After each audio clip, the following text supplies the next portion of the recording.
The second slap of my palm against the stairwell rail didn't stop the fall. Nothing did.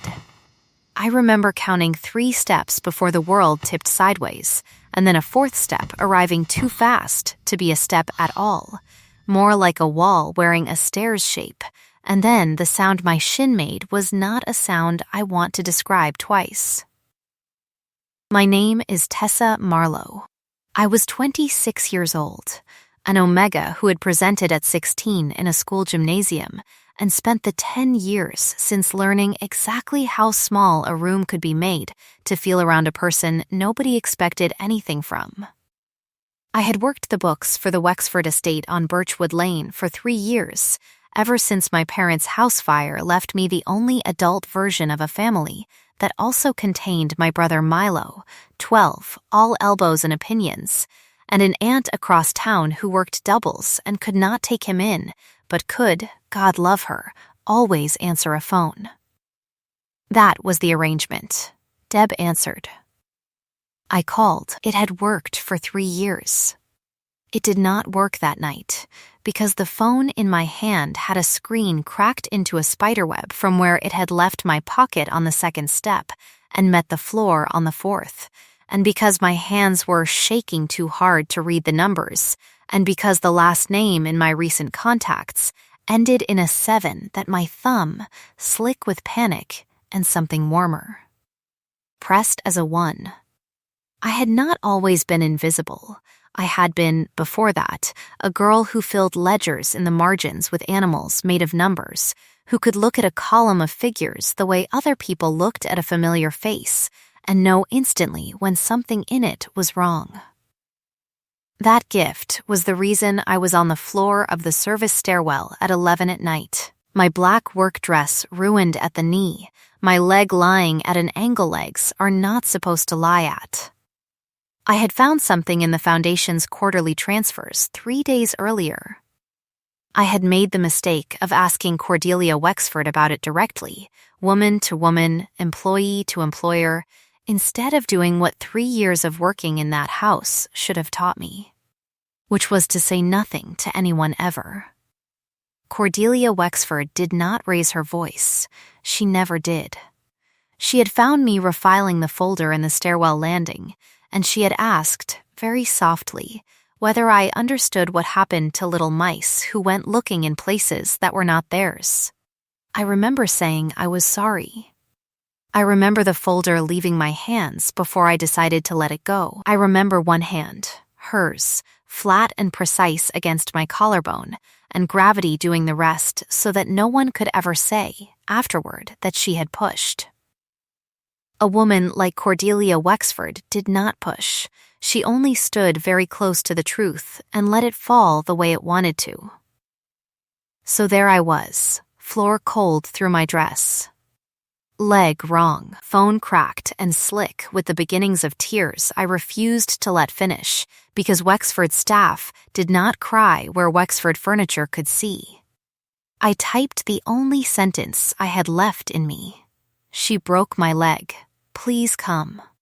I sent it to a 7 that was actually a 1 and put the phone down and waited for my aunt to call back, and instead, 40 minutes later, headlights swept across the gravel outside the servants' entrance, cutting white bars through the dark, and a car door closed with the particular quiet of a door that costs more than my rent, and someone knocked on wood so old it had outlived 3 Wexford marriages, and when Nora Pruitt, the cook, opened it with flour still on her hands, I heard her say, in a voice I had never heard her use, "Oh, my word, you're her, aren't you?" And a second voice answered in 3 flat words that I would spend the rest of my life learning to recognize as home. I need the girl. I had never seen Callista Ashworth in person, only on the cover of business magazines Nora sometimes left in the kitchen. Black suit, black hair, a face carved for boardrooms and eulogies. The press called her the widow of Meridian Tower, and they said it the way people say the name of weather they are afraid of. She filled the doorway the way certain buildings fill a skyline, not because of size exactly, but because of what the eye does around her, which is Stop.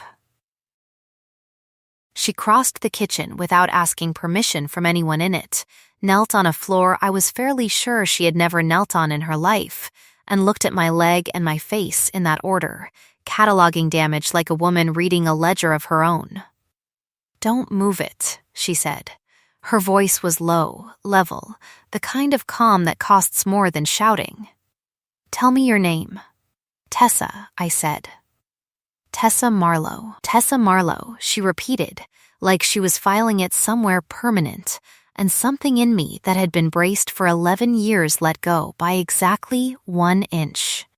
The room smelled suddenly of black pepper and rain-struck slate, a scent that had walked in on her skin and settled over the kitchen's flour and butter like weather changing, and underneath the pain in my leg I registered, absurdly, that I smelled of nothing but fear and the fig and linen I usually smelled like when I wasn't drowning in adrenaline, and that she had noticed both.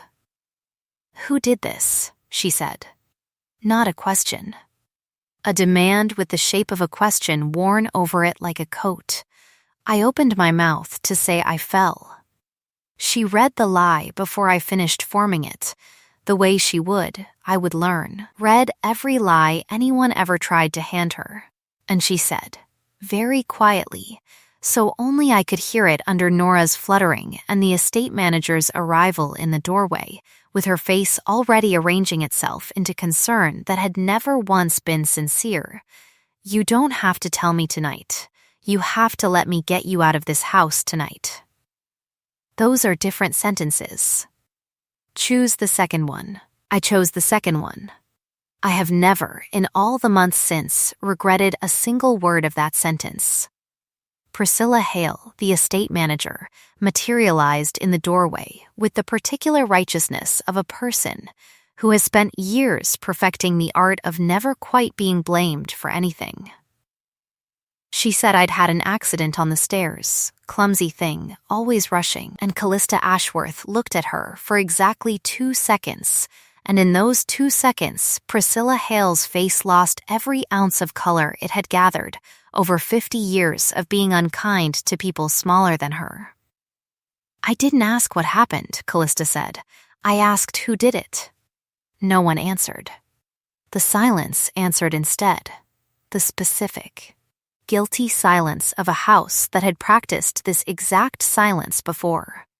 She lifted me herself. I want that written down somewhere true, since so much about that year would later be written down false. Callista Ashworth, CEO of Ashworth Meridian Group, a woman profiled in 4 languages as untouchable, carried a stranger's broken body out of a service kitchen in her own arms because the ambulance she'd called on the drive over was still 11 minutes out and she was not willing to spend 11 minutes waiting when she could be moving. She smelled like rain about to break. I smelled, I imagine, like a girl who had just learned that someone with that much power could choose, in an instant, to spend it on someone with none. At the hospital, waiting on the results of an X-ray that would eventually read tibia, clean break, we sat in a room too bright for either of our faces, and she asked me, with the particular focus of someone who collects facts the way other people collect apologies, what I had been doing in that stairwell at 11 at night. "Filing," I said. And then, because the codeine had loosened something in me, or because her eyes were the kind that made truth feel safer than silence, I told her about the transfers. 11 of them, I said. Even numbers, which is the first thing wrong, because real expenses are never round. Same account receiving, 4 different account names sending.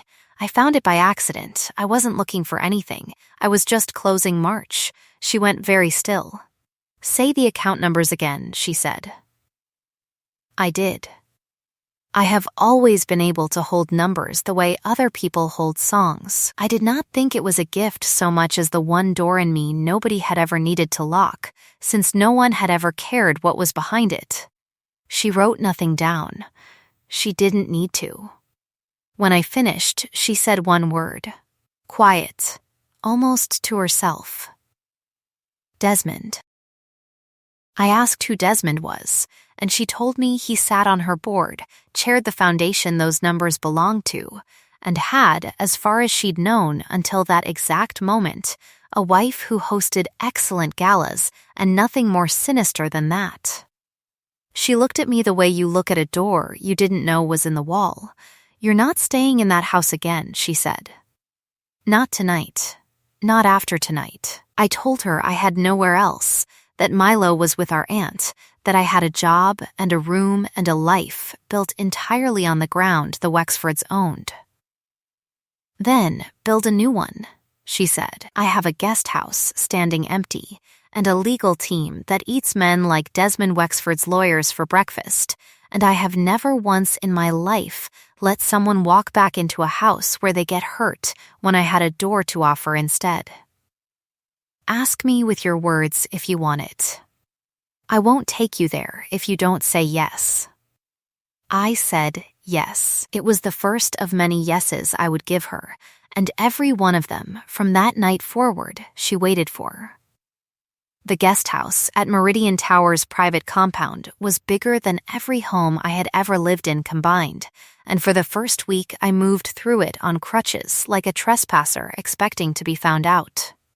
Milo arrived on day 3 with Aunt Deb and a duffel bag, and the specific swagger of a 12-year-old who has decided that his sister's rescue by a woman famous enough to be on the news is the single coolest thing that has ever happened to their family, and he told everyone within earshot, including the very tall, very silent man who guarded the gate, that his sister had been saved by a superhero.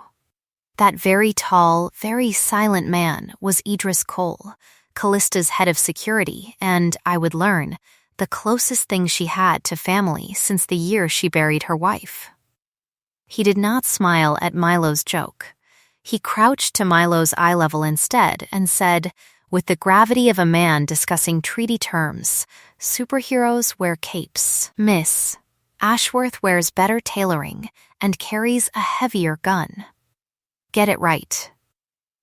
Milo decided immediately that Idris Cole was the second coolest person he had ever met.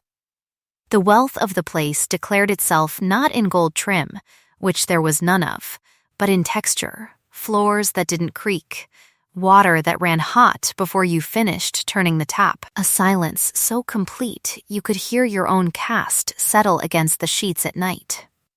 Nora Pruitt, loyal to the family that employed her but not, it turned out, loyal to what that family had let happen in its stairwells, began appearing at the guest house door twice a week with containers of soup she claimed were extra, and once, without being asked, a small lemon cake, the kind with the sugared crust my mother used to make on birthdays, and I cried over it in a way I hadn't cried since the fire, and didn't explain why, and Nora didn't ask. Callista noticed things. She noticed I flinched at raised voices and never once raised hers around me.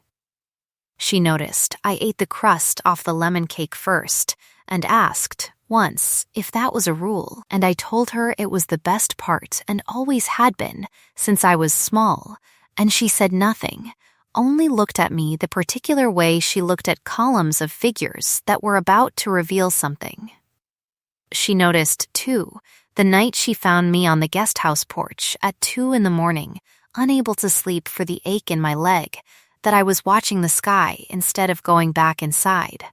And when she asked what I was looking for, I told her I'd never actually seen it properly, the real sky, stars without a city under them, that Milo wanted a telescope for his birthday, and I wanted, someday, before I died, to see the ocean at night with nothing between me and the horizon.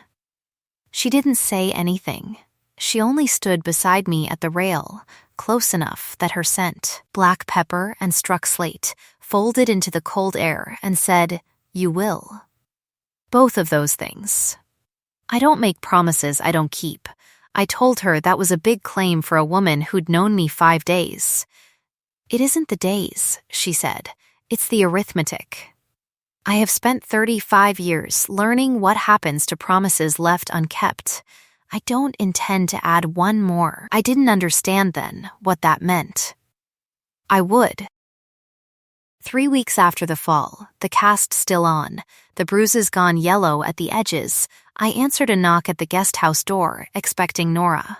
Instead, I found a courier holding an envelope addressed to me, formal, embossed, from a law office I didn't recognize, informing me that the Wexford estate wished to discuss, quote, discrepancies in accounting records that had gone missing from the household during my employment. There was no return address for a human being to answer to, only a firm's letterhead and a date, 10 days out, by which I was invited to respond or be, quote, referred for further action. I stood in the doorway with that letter in my hand for a long time before I understood what it was. It wasn't an accusation.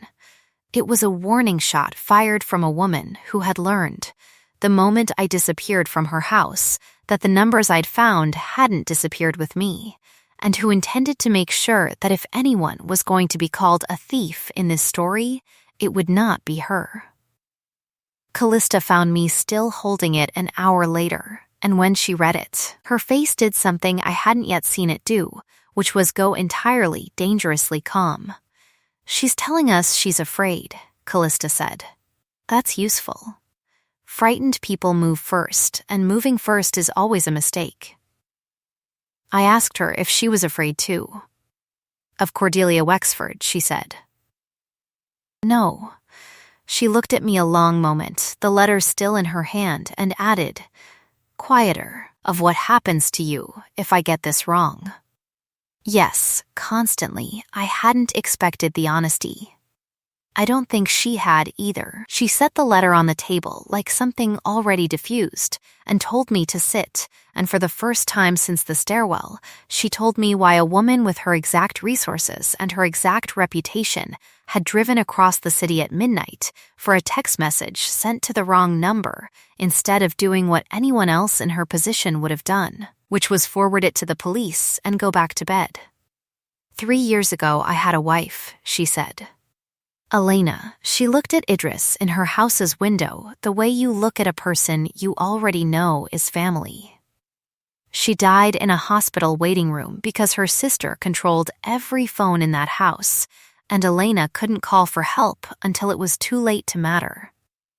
I was in Singapore closing a deal. I didn't know anything was wrong until the funeral was already being planned. She said this the way she said everything, evenly, factually, a woman narrating a fire from the far side of it. I made a rule after that. If a message like that one ever reaches me again, from anyone, wrong number or not, I answer. Every time. No exceptions. I don't care whose number it lands on. I told her I was sorry about Elena. She said she knew. She said it in a voice with no room left in it for pity. And then, because the moment had gotten too heavy for either of us to hold politely, she cleared her throat and said the discrepancy letter would be answered by her legal team within the hour, and that Cordelia Wexford had, without knowing it, just declared a war she did not have the numbers to win. I asked how she could be so sure. Because I have you, she said, and then looked faintly startled at her own sentence, as if it had arrived ahead of her permission. The gala came up 2 days later, an event Callista attended not out of friendship, but out of the specific obligation boards carried toward each other's optics, and Cordelia Wexford appeared at Meridian Tower itself the morning after, under the pretense of dropping off, quote, personal effects I'd left behind, a bag containing 3 cardigans and a paperback I hadn't owned in years, clearly a pretext to see the terrain herself. She was, in person, in daylight, exactly as poised as I remembered, silk the color of a bruise healing. A smile built for cameras. She looked at me the way you look at furniture you'd meant to donate and forgot you still owned. Tessa, she said, warmly, as if the stairwell had never happened, as if my leg were not still in a cast under the table where she could not quite see it. You look well. I was so worried. I said nothing. I had learned that much in 3 years in her house. She turned that warmth on Callista instead, dialing it up exactly the amount rich women dial up warmth for other rich women. "Ms. Ashworth, what a generous thing you've done, taking in a little stray like this. Truly, not everyone would." Callista's face did not change. Her voice, when it came, was quieter than I had ever heard it, which I would learn was the register she used instead of shouting. The one that made grown men in boardrooms reach for water. "She isn't a stray," Callista said. "She's an employee of mine now, with a signed contract and a very good lawyer, and she found 11 transfers in your foundation's books that I intend to have my forensics team confirm by Friday. I would use the time between now and then to consider which version of this conversation you'd like to be having with your husband." Cordelia's smile did not move, which was somehow worse than if it had. "That's a serious accusation," she said, "to make about a grieving philanthropist's family. Based on the word of a girl no one will believe over mine. She's been dismissed for theft before, hasn't she? It's remarkable how these things follow certain people." I had never been dismissed for theft in my life, and Cordelia Wexford knew it, and said it anyway, softly, sweetly. A lie built to be repeated by other mouths until it hardened into something that sounded like memory. "No one will believe a stray like you." I heard the sentence underneath her sentence as clearly as if she'd said it aloud, and something in my chest went cold and small the way it used to at 16. Callista stood. She did not raise her voice. "I believe her," she said, "and I sign her paychecks now, and my accountants outrank your accountants." And then, turning to me with a gentleness that felt like a door closing softly on Cordelia's whole performance, she said, "You don't owe her an answer. You never did." Cordelia left with her bag of borrowed cardigans and a smile that had finally, at the very edges, begun to crack. I stood at the window and watched her car pull away down the long gravel drive, and Callista came to stand beside me, close enough that her sleeve brushed mine, close enough that the pepper and slate of her settled, warm against the fig and linen of me, and for a moment neither of us moved. "That was too close," she said. "Not the confrontation. This," she glanced down at the scant inch between our hands on the windowsill. "I should step back. Why don't you?" I asked. "Because you haven't told me to," she said. "Tell me to stop and I will." I didn't tell her to stop. I told her, instead, that I hadn't decided yet what I wanted, and that when I did decide, she would be the first to know. And she said that was fair. That was more than fair, and stepped back anyway, because some promises are kept before they're even fully made. 9 nights later, someone came over the guest house wall.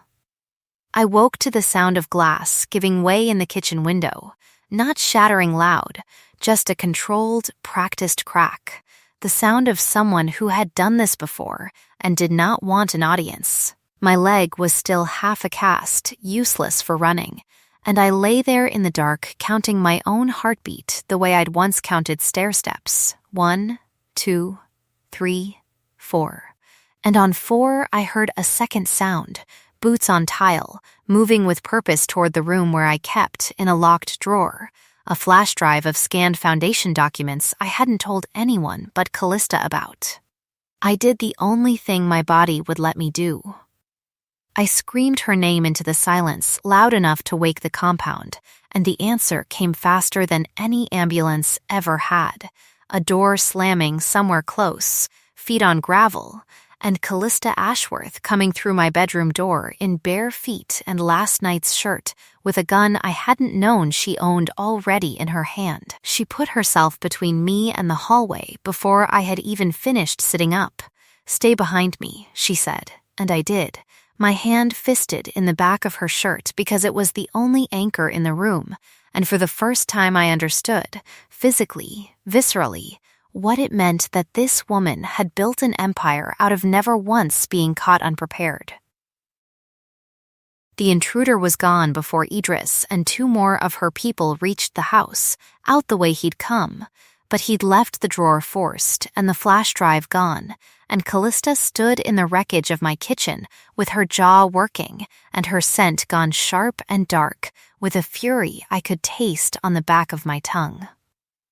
"They know what you have," she said. Which means they know it matters, which means we're closer than I thought. I was shaking too hard to answer in words. She noticed.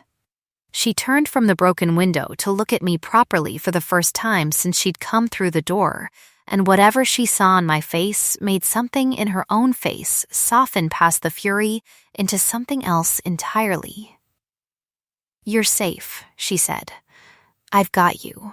Ask me to stay, and I will. Ask me to go, and I'll go stand outside this door until the sun comes up. Either one. Just tell me with your words." "Stay," I said. She stayed. We sat on the floor of my ruined kitchen until dawn, her arm around my shoulders, not moving further than that, not needing to. And somewhere around 4 in the morning, I told her, in fragments, the rest of what I'd found in those 11 transfers. The shell account names, the pattern I'd started to see connecting them to a property Cordelia owned under her maiden name 2 counties over.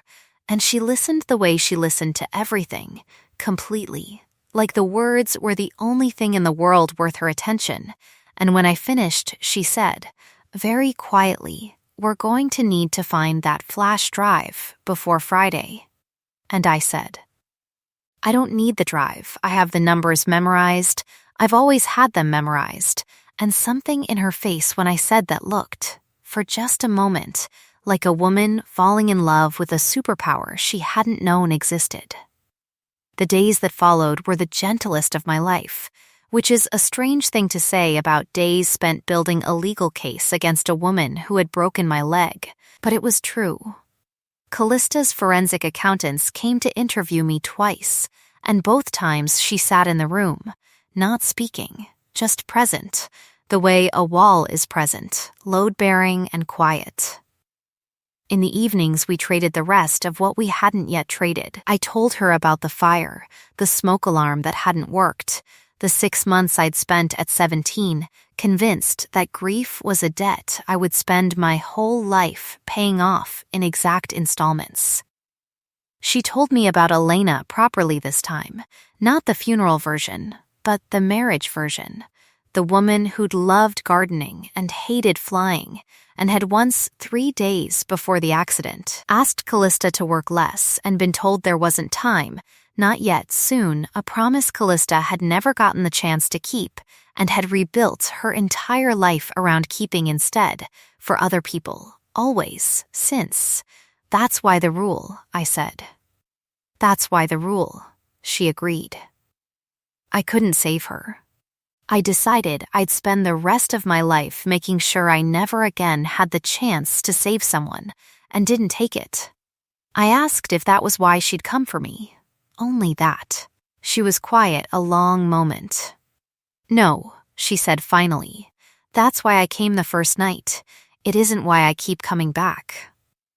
She touched, very lightly, the healing line of a scar on my collarbone that the fall had left, and said, "I keep coming back because you looked at a folder of numbers that could have destroyed the most powerful family in this city and told the truth about them anyway, on a stairwell, at midnight, with nothing to gain and everything to lose."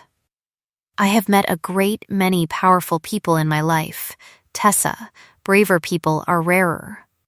Milo, when he wasn't at school, spent his afternoons following Idris around the compound like a devoted, mouthy shadow, and one evening he came to find me in the kitchen, flushed with the particular importance of a 12-year-old carrying real information, to report that he'd overheard Idris on the phone saying Miss Ashworth had rerouted the entire security details rotation.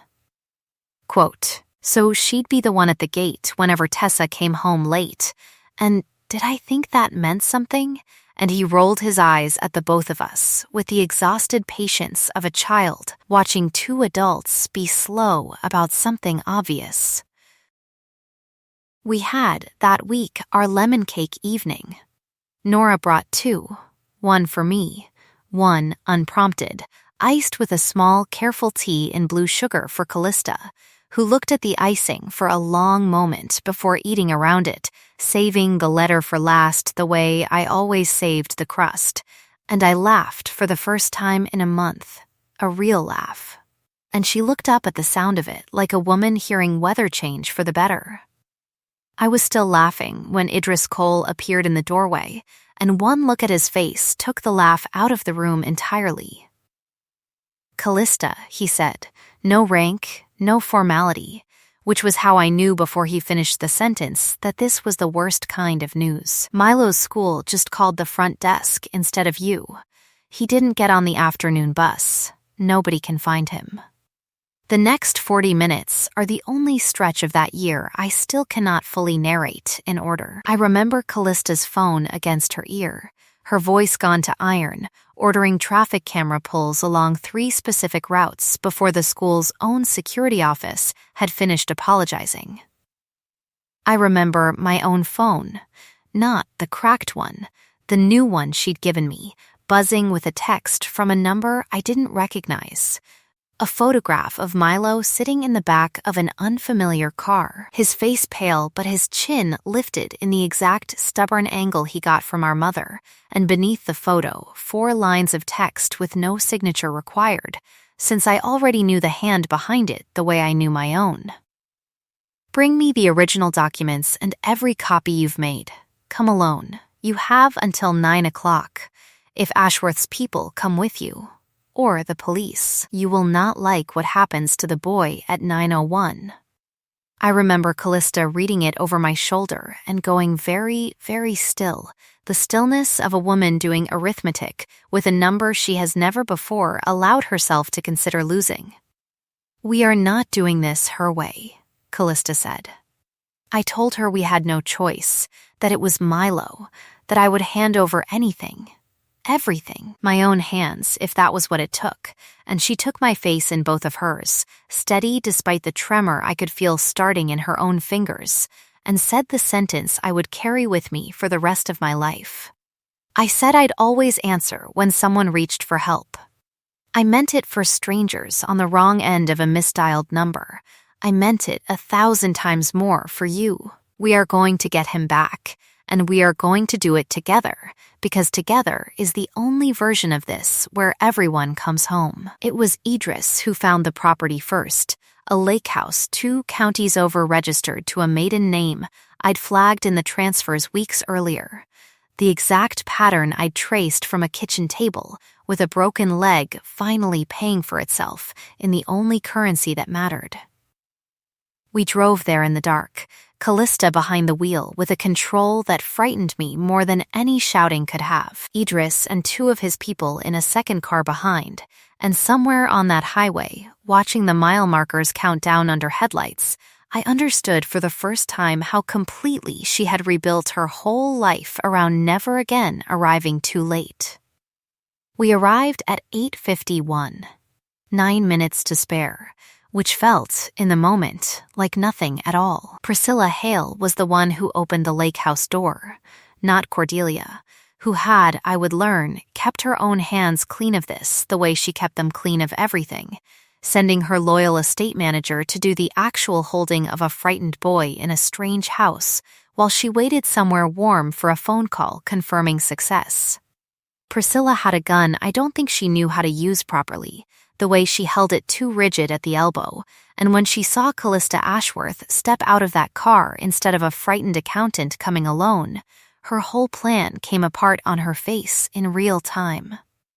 "You weren't supposed to bring her," Priscilla said.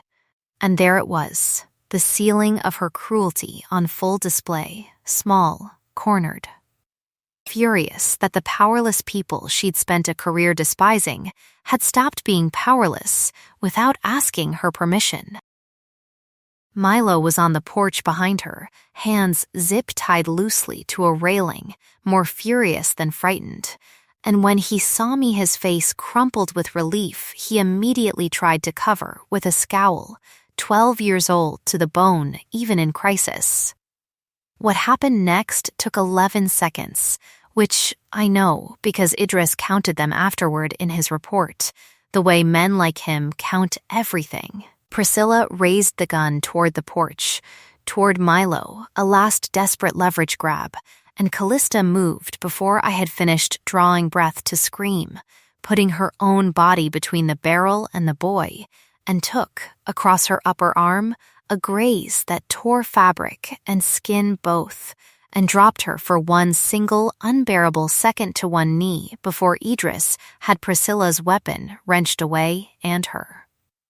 Wrists bent up behind her back hard enough to make her scream instead. I was at Callista's side before I registered moving, pressing my own sleeve against the wound, my hands remembering fear in a language older than words, and she caught my wrist, not to stop the pressure, but to hold my eyes. "I'm all right," she said. "Look at me. I'm all right. Get Milo."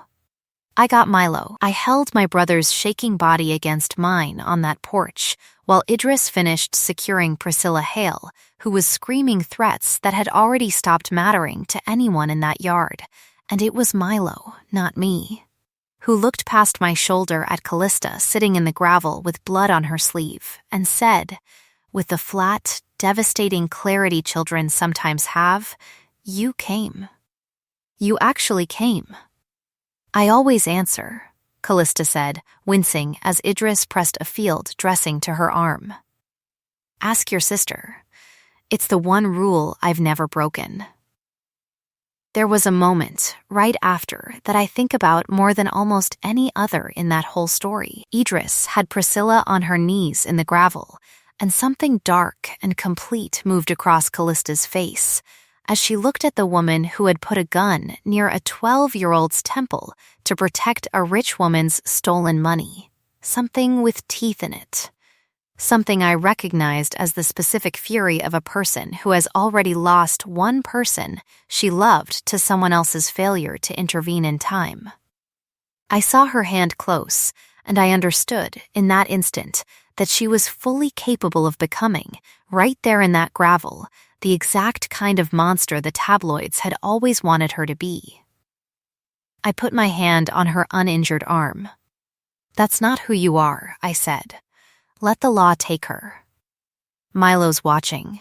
Let him see you choose this instead." She looked at me for a long moment, breathing hard, and then the darkness went out of her face like a tide pulling back, and she nodded once, sharp, and told Idris to call it in properly. Ambulance, police, everything documented, everything clean. In 15 years, Idris said quietly, to no one in particular, as he zip-tied Priscilla's wrists to code instead of to cruelty, "I have never once seen her wait for anyone to talk her down." He looked at me like he was recalculating something long settled. Until tonight, the Wexford Family Foundation's annual gala went forward 11 days later because Cordelia Wexford, unaware that her estate manager had been arrested attempting to kidnap a minor in her name, and unaware that the flash drive stolen from my kitchen had already been recovered from Priscilla's car, along with 3 burner phones, and a folder of forged documents meant to frame me for the very theft Cordelia herself had committed, believed she still had time to control the narrative. She stood on a small stage under a chandelier the size of a car and thanked her guests for another year of generosity, and Desmond Wexford stood beside her, smiling the smile of a man who genuinely believed his wife's hands were clean.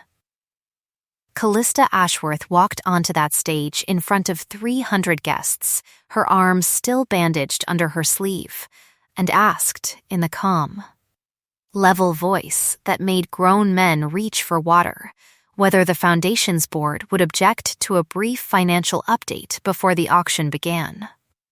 What followed took 9 minutes.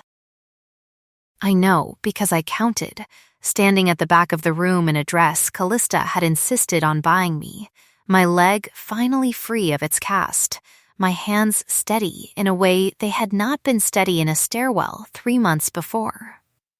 9 minutes of numbers projected on a screen behind 2 women who had once told me no one would ever believe a stray like me. 11 transfers, 4 shell accounts, 1 lake house purchased under a maiden name, all of it traced, documented, confirmed by 3 separate forensic teams, because I had refused to let it rest on my memory alone, even though my memory had been right about every single figure from the very first night. Cordelia Wexford's face, under that chandelier, did something I had spent 3 years afraid of seeing crack, and finally saw crack completely. "This is a fabrication," she said, her voice climbing for the first time I had ever heard it climb, engineered by a bitter former employee and a woman with a personal vendetta against my family. I stepped forward before I had decided to, out from the back of the room, toward the light, past 300 faces that had never once, in 3 years, learned my name. I found those numbers alone, in a stairwell, the night she broke my leg for finding them, I said, into a silence so complete I could hear the chandelier's crystals settle. I have never once needed anyone's vendetta to make me tell the truth. I just needed someone, finally, to believe me when I did. Desmond Wexford, to his credit, did not need to be told twice. He looked at his wife of 30 years the way you look at a stranger wearing a familiar coat, and he was the one who called the police himself, in front of everyone, his voice breaking on the word arrest in a way that told the whole room, more surely than any ledger could, that he had never known, and that not knowing was about to cost him everything he had built his life to believe. Cordelia Wexford did not go quietly. She turned on me one last time as they let her out, that sweet poison voice finally stripped down to something raw and small. "You were nothing when I found you," she hissed, a little mouse in a stairwell. "You will always be that."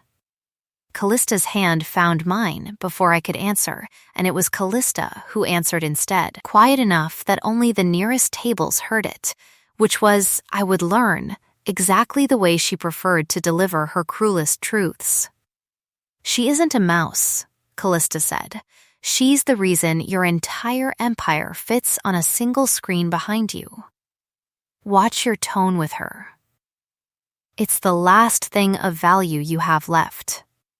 The gala emptied out around the wreckage of a family 30 years in the making, and Callista and I stood by the tall windows overlooking the city as the last of the guests filtered out whispering, and she turned to me, still in her bandaged sleeve, and said the thing I had watched her build toward for 3 months without either of us naming it. "I have spent 3 years since Elena telling myself that love is a debt too dangerous to owe anyone again," she said. "Then a text message meant for someone else's phone found me instead, and I have not had one honest hour since where I did not think about you. I am not asking you to owe me anything. I am telling you that I choose this. I choose you. Every version of you, the one on the stairwell floor and the one who just stood in front of 300 strangers and told the truth without flinching. Ask me with your words if you'll have me, and I will spend the rest of however long you'll let me proving the choice was the right one." I told her yes. I had been telling her yes, in small ways, since the kitchen floor, and this felt only like the largest yes yet. Not a new sentence, but the true ending of the one we'd been writing since a cracked screen sent 4 words to the wrong number, and the right woman answered anyway. She kissed me there by the windows, gently, asking with her whole body before she asked with her mouth. And I answered the way I had learned to answer her, completely, without the old fear standing sentry over the joy. When her mouth moved, later that night, to the curve of my throat where a bond mark would eventually rest, she paused first, forehead against mine, breath unsteady in a way I had never once heard from her. "Tell me to stop, and I will," she said. "Don't stop," I said, and meant it with everything 3 years of invisibility had starved out of me and 3 months with her had fed back in. The bite, when it came, was gentle before it was fierce, her restraint the whole point of it, care laid over instinct like a hand steadying a door against wind. The room filled with both our scents at once, pepper and slate gone warm, fig and linen gone bright, and somewhere under the new ache of the mark, I felt something settle into place that had been unmoored since the fire that took my parents, a bond, quiet and complete. The first tether in a decade that didn't feel like a debt.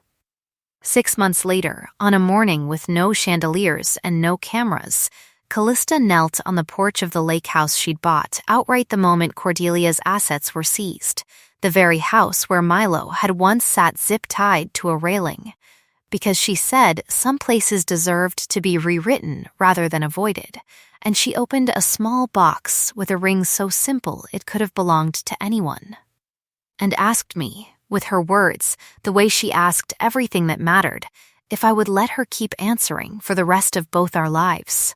The wedding was small. Nora made the cake, lemon, crust intact, a small T in blue sugar tucked beside a small C. Aunt Deb cried through both vows and half the reception.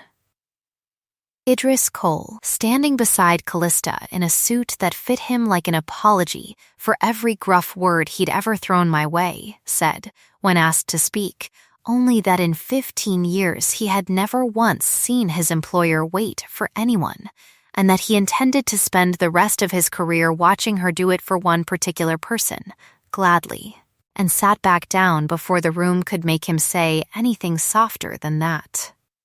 Cordelia Wexford was sentenced 8 months after the gala to 11 years for fraud, embezzlement, and conspiracy to commit kidnapping, a number the papers noted, with some irony, matched exactly the 11 transfers that had first undone her. Priscilla Hale, convicted separately, would not work in any household in that city again. The last I heard of her, she was appealing a sentence no appeal would soften. Desmond Wexford dissolved the family foundation and rebuilt a smaller, audited version of it under new leadership, and sent, unprompted, a letter to my new address thanking me for a truth he said he should have gone looking for himself years before I ever had to fall down a stairwell to hand it to him. Milo got his telescope for his 13th birthday, an absurdly good one, chosen personally by a woman who did not believe in humble gifts when a person's whole face lit up describing a wish out loud. He has since correctly identified 4 planets from the guest house roof, and 1 satellite he insists is a UFO, and Idris, who now takes him fishing on weekends with the same gravity he once used to explain capes and tailoring, has not yet talked him out of the theory. I saw the ocean the following spring, at night, exactly the way I'd once described wanting to, nothing between me and the horizon but dark water and more stars than I had known a sky could hold, Callista's hand in mine. Her scent settled warm against the salt air, and she said, watching me watch it, I told you. I don't make promises I don't keep. My phone sits on our nightstand now, screen whole. No cracks, no spiderweb of glass to remind me of the floor I once lay on counting steps that had already happened. The contact that saved my life is listed under a single word now instead of a wrong number's worth of anonymous digits. Home. In the mornings, light comes through the east window first, falling across that phone and across her sleeping face before it reaches mine, and I have taken, in the year since, to lying still, just long enough to watch it arrive. I used to believe that being overlooked was a fact about me, a permanent weather I would always be standing under. It wasn't. It was only ever a fact about the rooms I'd been standing in. And 1 wrong digit. 1 honest sentence typed with shaking hands was enough to deliver me, finally, into a room built by someone who had already decided, long before she ever knew my name, that she would always come when called. The end.